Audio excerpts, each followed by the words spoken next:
A project that is designed to help children prepare for their pre-education stage has been launched. We'll have the full story from Bianca Piedad. Studies show that the early stages of a kid's life are the essentials of his future. Worry not for the kids anymore. Through the collaboration of the Department of Social Welfare and Development, Early Childhood Care and Development Council or ECCD, and the United Nations Children's Fund or UNICEF, a project for the age 3 to 5 called Early Learning for Life has been launched in preparation for the kids' pre-education stage.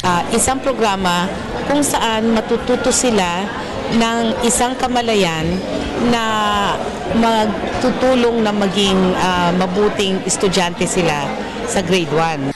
Soliman says education serves as the children's ticket and investment for a brighter future.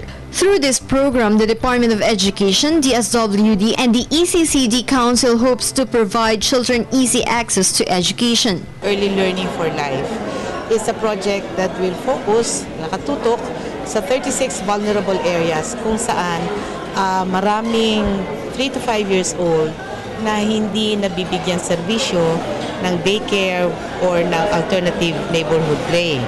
As part of the preparations, UNICEF representatives visit today the Holy Spirit Daycare Center in Quezon City, which is considered to be one of the most outstanding daycare centers in the country. The project will be implemented in full this coming academic year 2013 to 2014, staying true to the Aquino administration's commitment to provide quality education for Filipinos.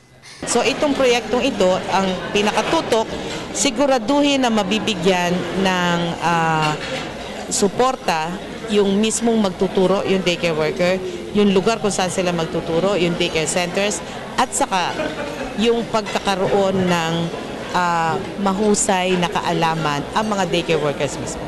Bianca Piedad.